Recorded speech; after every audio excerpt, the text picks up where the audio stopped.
Ciao ragazzi e benvenuti in questo nuovo video e sul canale di Tyrell Academy. Circa 2 anni fa abbiamo presentato per la prima volta su questo canale la nostra rielaborazione del Relative Rotation Graph di Julius de Kempener, un indicatore rotazionale molto utilizzato a livello istituzionale e su cui abbiamo fatto diversi studi e analisi. Da quel primo video ci sono stati diversi sviluppi. Abbiamo infatti realizzato un file Excel che utilizziamo quotidianamente per le nostre analisi e che in molti ci avete scritto per averlo. Pensate che addirittura ci hanno scritto dagli Stati Uniti, dal Brasile e dall'Australia. Abbiamo poi ricevuto la qualifica di socio ordinario professional da parte di SIAT, l'associazione più importante in Italia nel settore dell'analisi tecnica dei mercati finanziari. E oltre a questo abbiamo vinto il primo premio al SIAT Technical Analyst Award, un concorso organizzato sempre da SIAT al fine di incentivare e premiare la ricerca in ambito finanziario.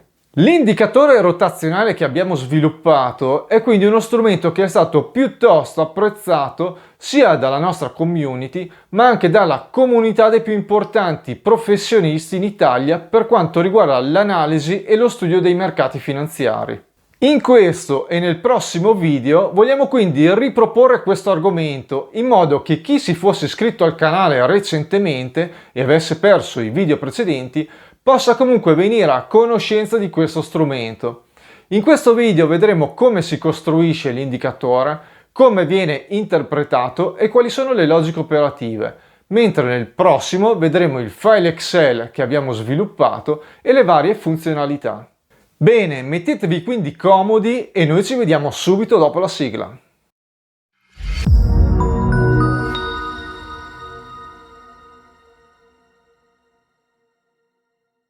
L'indicatore rotazionale oggetto di questo e del prossimo video e che prende il nome di Tyrell Rotational Indicator è stato sviluppato a partire da un indicatore rotazionale molto conosciuto nel settore finanziario, ovvero il Relative Rotation Graph di Julius de Kempener, chiamato più comunemente RRG. Si tratta di uno strumento di analisi tecnica sviluppato circa 20 anni fa e piuttosto utilizzato a livello istituzionale, in quanto permette, attraverso la rappresentazione ciclica della forza relativa, di individuare e separare a colpo d'occhio gli strumenti finanziari leader, che quindi sovraperformano il mercato, da quelli perdenti, che al contrario lo sottoperformano. Quello che vedete in questa immagine è un esempio del grafico RRG relativo agli indici settoriali del mercato statunitense. A molti sembrerà soltanto un insieme di linee colorate che si muovono all'interno di un grafico. In realtà ci fornisce moltissime informazioni e spunti operativi. Vediamo quindi più nel dettaglio come viene costruito e come deve essere interpretato. Anzitutto l'indicatore è costruito all'interno di un piano cartesiano, la cui origine degli assi corrisponde, per convenzione, alla coordinata 100-100. I due assi prendono il nome di JDK RS Ratio e JDK RS Momentum. JDK significa molto semplicemente Julius de Kempener, ovvero il nome dello sviluppatore, mentre RS è l'acronimo di Relative Strength, ovvero forza relativa. Questo perché l'RRG è costruito proprio a partire da un indicatore che prende il nome di forza relativa, che non è da confondere con l'RSI. La forza relativa è un indicatore tecnico molto semplice da calcolare, che mette a confronto le performance dello strumento finanziario di nostro interesse, per esempio un titolo azionario o un ETF, con uno strumento finanziario di riferimento chiamato benchmark, per esempio l'S&P 500. Il grafico di forza relativa permette di fare delle analisi molto interessanti riguardo le fasi di sovra- e sottoperformance dello strumento in analisi rispetto al benchmark e quindi stabilire quando entrare o uscire dal mercato. Non entriamo comunque nei dettagli perché è già stato pubblicato un video a riguardo e per chi fosse interessato trova il link in descrizione e qui in alto a destra. Torniamo al piano cartesiano dell'indicatore rotazionale. L'asse orizzontale, il JDK-RS Ratio, consiste in una vera e propria elaborazione della forza relativa e i due quadranti a destra, colorati di verde, indicano una forza relativa crescente. Quindi lo strumento finanziario in esame sta sovraperformando il benchmark. Al contrario, la parte sinistra, colorata di rosso, indica una condizione di sottoperformance rispetto al benchmark. L'asse verticale, il JDK-RS Momentum, rappresenta invece il momentum della forza relativa, o in altre parole il suo impulso, il suo slancio. Grazie alla sua formulazione matematica è un indicatore in grado di anticipare il movimento dell'RS ratio ed è in grado di fornire indicazioni di un possibile aumento o diminuzione della forza relativa tramite l'attraversamento a rialzo o ribasso dell'asse orizzontale. In particolare, nei due quadranti superiori ci fornisce indicazioni su un possibile aumento della forza relativa, mentre in quelli inferiori una sua diminuzione. Unendo tutte queste informazioni è possibile quindi suddividere il piano cartesiano in 4 aree con significati ben distinti. Partendo da quello in alto a destra troviamo il quadrante dei leader di mercato, caratterizzati da una forza relativa con una tendenza a rialzo e caratterizzata da una buona spinta. Se lo strumento in analisi si trova in questa area, sta molto probabilmente ottenendo ottime performance e sta sovraperformando lo strumento utilizzato come benchmark. Si tratta quindi di un leader di mercato. Proseguendo in senso orario troviamo il quadrante degli strumenti finanziari che si stanno indebolendo. In quest'area la forza relativa è ancora in crescita, ma sta perdendo vigore. L'RS Momentum infatti ha attraversato l'asse orizzontale verso il basso. In quest'area lo strumento in analisi sta ancora sovraperformando il benchmark, però è entrato in una fase di indebolimento. Ci spostiamo quindi nel terzo quadrante dei ritardatari, caratterizzato da una tendenza al ribasso della forza relativa, accentuata inoltre da un momentum negativo. Lo strumento in analisi sta molto probabilmente sottoperformando il mercato di riferimento. Infine abbiamo quello degli strumenti in miglioramento, all'interno del quale ci troviamo ancora in una condizione di sottoperformance, però la forza relativa sta cominciando a crescere, dando segnali di una nuova ripresa ed un prossimo miglioramento delle performance.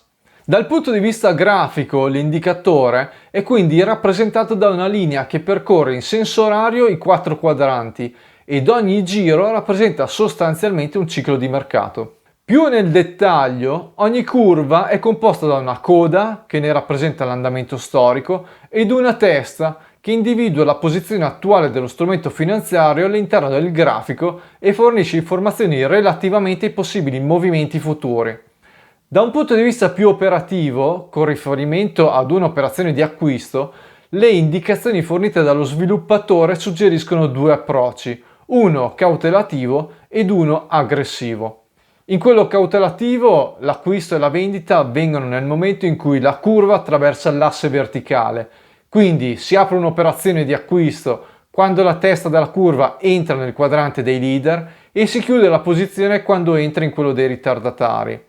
Secondo l'approccio aggressivo, invece, bisogna fare riferimento all'asse orizzontale, quindi l'acquisto viene eseguito nel momento in cui la curva entra nel quadrante degli strumenti in miglioramento e la vendita quando entra nel quadrante degli strumenti in indebolimento.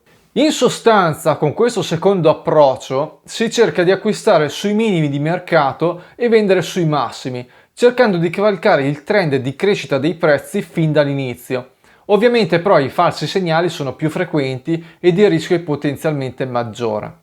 Bene, per concludere questo primo video che ha riguardato gli aspetti teorici dell'indicatore rotazionale, vi ripropongo l'esempio che abbiamo visto all'inizio relativo agli 11 indici settoriali del mercato statunitense, utilizzando come benchmark l'S&P 500. Dal grafico a questo punto dovreste quindi riuscire a distinguere a colpo d'occhio gli indici settoriali che sovraperformano l'S&P 500, che si trovano nel quadrante verde, da quelli che lo sottoperformano, che si trovano nel quadrante rosso. Resta inteso ovviamente che l'indicatore rotazionale non dovrebbe essere considerato come l'unico strumento per guidare le vostre decisioni operative di investimento o di trading. Si configura piuttosto come uno strumento complementare, capace di offrirvi una prospettiva globale dell'andamento dei mercati e degli strumenti finanziari di vostro interesse, il cui utilizzo deve però essere integrato con quello di altri indicatori e strategie operative al fine di ottenere una valutazione più completa ed accurata. Se avete ancora dei dubbi riguardo l'interpretazione e le possibili applicazioni dell'indicatore rotazionale, vi lascio qui in alto a destra ed in descrizione il link a 2 video che abbiamo realizzato ormai un paio di anni fa, in cui approfondiamo tutti questi aspetti. Per i più curiosi abbiamo già messo a disposizione sul nostro sito il file Excel che utilizziamo per le nostre analisi. Non dovete fare altro che andare sul sito di Tyrell Capital e nella sezione dedicata allo shop trovate la versione di prova e quella completa del file, sia in italiano che in inglese.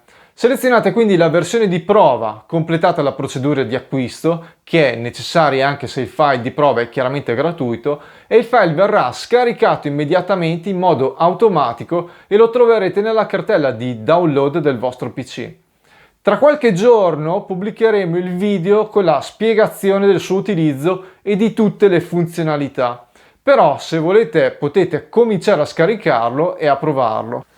Bene, per chi è rimasto fino alla fine, se il video vi è piaciuto vi chiedo di mettere un bel like e se non l'avete ancora fatto di iscrivervi al canale e cliccare sulla campanella per essere avvisati non appena usciranno i prossimi contenuti. Come sempre vi ringrazio per essere rimasti fino alla fine e ci vediamo presto!